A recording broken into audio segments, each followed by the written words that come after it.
스가랴 3장 1절에서 10절 말씀입니다. 교독하신 후에 10절 말씀 같이 읽도록 하겠습니다. 대제사장 여호수아는 여호와의 천사 앞에 섰고 사탄은 그의 오른쪽에 서서 그를 대적하는 것을 여호와께서 내게 보이시니라. 여호와께서 너를 책망하노라. 예루살렘을 택한 여호와께서 너를 책망하노라. 이는 불에서 꺼낸 그슬린 나무가 아니냐 하실 때 여호수아가 더러운 옷을 입고 천사 앞에 서 있는지라. 여호와께서 자기 앞에 선 자들에게 명령하사 그 더러운 옷을 벗기라 하시고 또 여호수아에게 이르시되 내가 내 죄악을 제거하여 버렸으니 내게 아름다운 옷을 입히라 하시고 내가 말하되 정결한 관을 그의 머리에 씌우소서 하매 곧 정결한 관을 그 머리에 씌우며 옷을 입히고 여호와의 천사는 곁에 섰더라. 여호와의 천사가 여호수아에게 증언하여 이르되 만군의 여호와의 말씀에 내가 만일 내 도를 행하며 내 규례를 지키면 내가 내 집을 다스릴 것이요 내 뜰을 지킬 것이며 내가 또 너로 여기 서 있는 자들 가운데 왕래하게 하리라. 여호수아야 너와 내 앞에 앉은 내 동료들은 내 말을 들을 것이니라. 이들은 예표의 사람들이라. 내가 내 종 싹을 나게 하리라. 만군의 여호와가 말하노라. 내가 너 여호수아 앞에 세운 돌을 보라. 한 돌에 7눈이 있느니라. 내가 거기에 새길 것을 새기며 이 땅의 죄악을 하루에 제거하리라. 만군의 여호와가 말하노라. 그날에 너희가 각각 포도나무와 무화과나무 아래로 서로 초대하리라 하셨느니라. 아멘. 네, 불에서 꺼낸 그슬린 나무라는 제목으로 오늘 말씀 나누도록 하겠습니다. 어제 우리는 스가랴 2장을 통해 하나님께서 성곽 없는 예루살렘을 약속하시는 장면을 보았습니다. 사람과 가축이 많아지지만 성곽은 없고 대신 하나님이 친히 불성곽 되어주셔서 그 백성을 보호하시고 그들 가운데 임재하시겠다고 하셨습니다. 성곽 없는 도시는 위험해 보이지만 하나님은 우리가 쌓는 안정과 번영의 울타리 대신 하나님 자신이 우리의 보호와 영광이 되신다고 선포하셨습니다. 그리고 바벨론에 안주해 있던 이스라엘 백성에게는 거기에서 나와 하나님의 부르심의 자리로 돌아오라고 하셨습니다. 왜냐하면 참된 안전은 우리가 만든 성곽이 아니라 하나님이 우리와 함께 하시는데 있기 때문입니다. 오늘 스가랴 3장에서는 이제 그 거룩한 성에 들어가야 할 하나님의 백성이 어떤 모습이어야 하는지, 하나님 앞에 설 수 있는 자격은 무엇인지 보여줍니다. 저희가 오늘 저녁 8시에 금요기도회가 있는 관계로 아침에는 1절에서 5절을 중심으로 보고 저녁 기도회 때는 6절에서 10절을 중점적으로 다루겠습니다. 오늘 넷째 환상에서 대제사장 여호수아는 천상공회 앞에 섰습니다.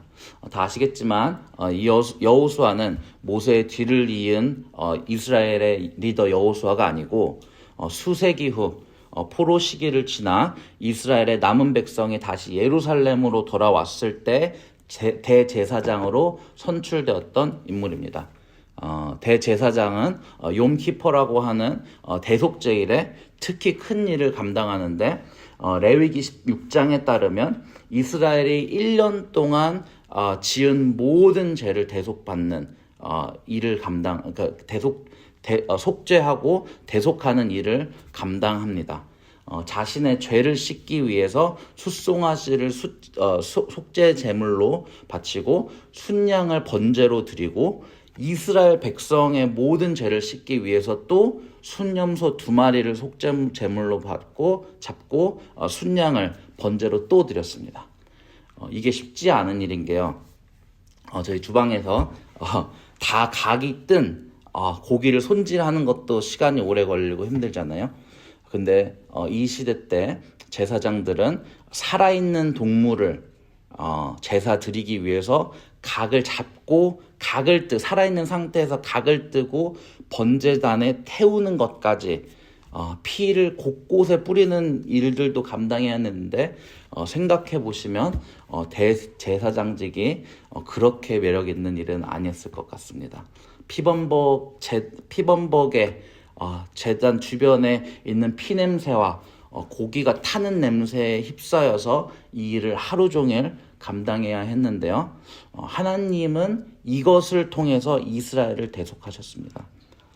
실제적으로는 죄를 지은 이스라엘이 제물로 바쳐진 가축들의 자리에 있어야 했는데 하나님은 이렇게 시청각 자료들을 통해서 그 백성들에게 매년 말씀하신 거였거든요.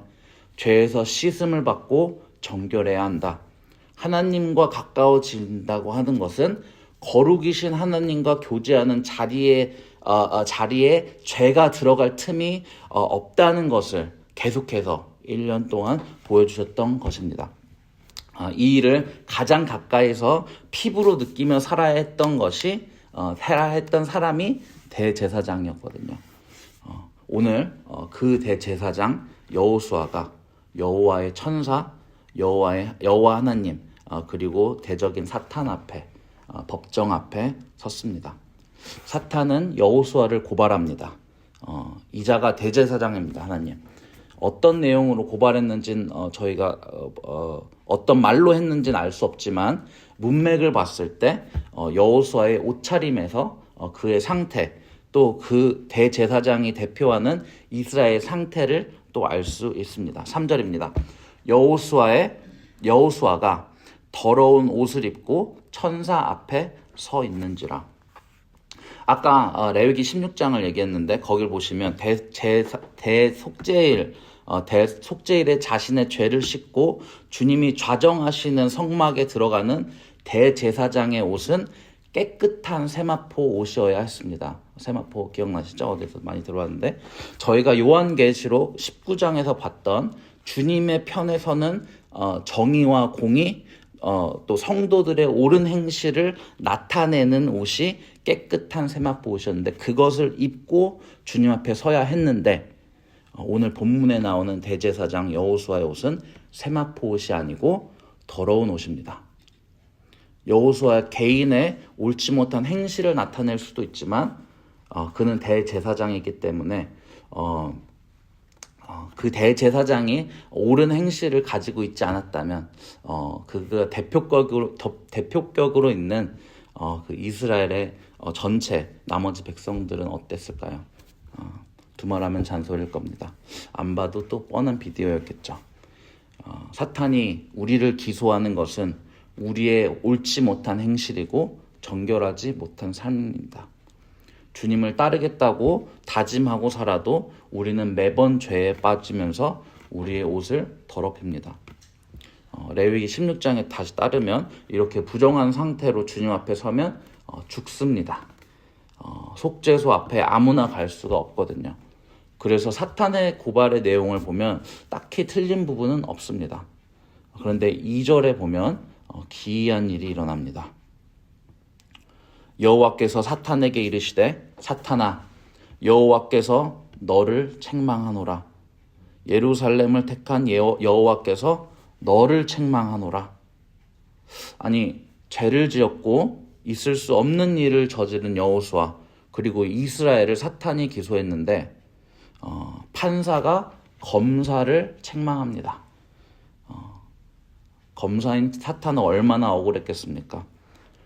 있는 그대로의 인과응보를 얘기한 것뿐인데 하나님은 그 고발을 기각시키는 정도가 아니고 검사를 나무라고 했습니다.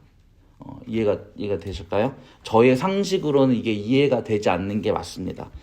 세상에서 이렇게 판결하면 좀 미디어에서 이렇게 뒤집어질 것 같은데요. 그런데 오늘 본문에 이 천상공의 재판장이신 여호와 하나님께서 그렇게 판결을 내십니다. 인과응보와 권선징악, 사필귀정으로만 설명할 수 없는 판결을 내리시는 분이 우리 하나님이신 겁니다. 느껴지실지는 모르겠지만 저와 저희 새빛교회 성도님들이 이 아침에도 눈을 떠서 주님의 말씀과 주님의 성신 앞에서 기도드리고 예배드릴 수 있는 이 순간에도 우리 주님은 우리를 향해 동일한 판결을 내리고 계신다는 겁니다. 여호수아의 모습이 또 이 자리에 계신 여러분과 저의 모습이 2절에서 말하는 불에서 꺼낸 그슬린 나무 같지 않습니까? 사탄이 저희의 일상을 파고들고 우리의 심연 깊은 곳에 생각마저도 다 파악해서 하나님께 고발하는 우리의 현실이 불에서 꺼낸 그슬린 나무같이 까맣게 불 것 없고 탄내만 나고 부끄럽지 않습니까? 그런데 주님은 우리의 상태 그대로를 들어서 사탄을 책망하십니다. 사탄아, 이는 불에서 꺼낸 그슬린 나무가 아니냐? 무슨 말이죠? 은혜를 말하고 있습니다. 긍휼을 말하고 인애를 선포하고 계십니다. 우리가 볼 때는요, 이렇게 부끄럽기만 한 모습에 고발과 기소를 당하고 핍박을 받는 것이 마땅한 것 같은 모습을 우리 주님이 보실 땐 은혜와 사랑의 눈으로 보신다는 겁니다. 사탄이 놓치고 있는 것이 이 부분입니다. 우리의 현주소와 형편없는 신앙의 실력을 잘 보지만 그걸 하나님의 시각으로 해석하는 눈이 사탄은 없는 겁니다. 그래서 권사님들과 집사님들, 이 아침에 이 주님의 임재 앞에서 나 같은 죄인도, 우리가 불렀던 찬송가처럼 나 같은 죄인도 불에서 꺼낸 그슬린 나무도 감싸주시는 하나님을 만나시길 소원합니다.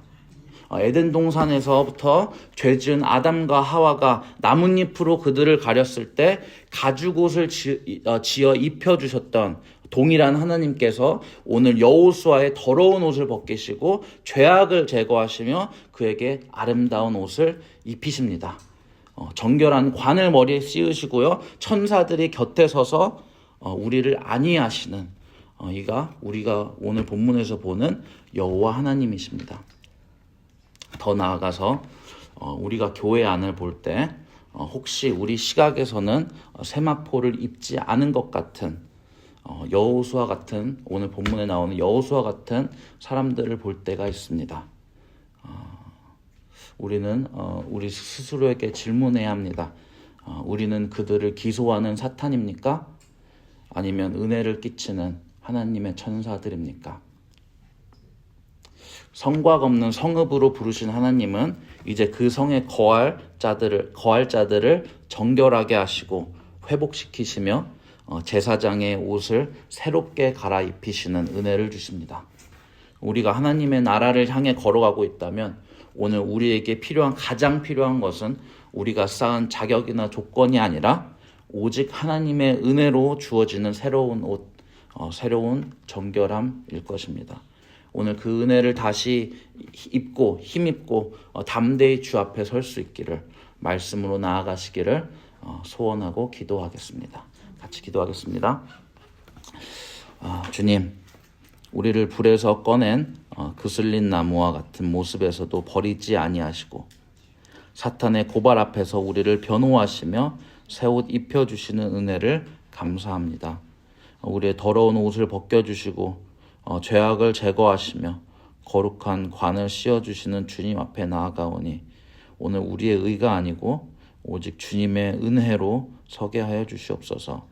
우리 성도 같은 교우들을 볼 때 혹시나 우리가 사탄의 마음으로 고발하고 기소하는 태도만 취했다면 오늘 주님을 닮아서 주님의 은혜를 끼칠 수 있는 자들로 우리를 불러주시옵소서. 예수님의 이름으로 기도드립니다. 아멘. 기도하십니다.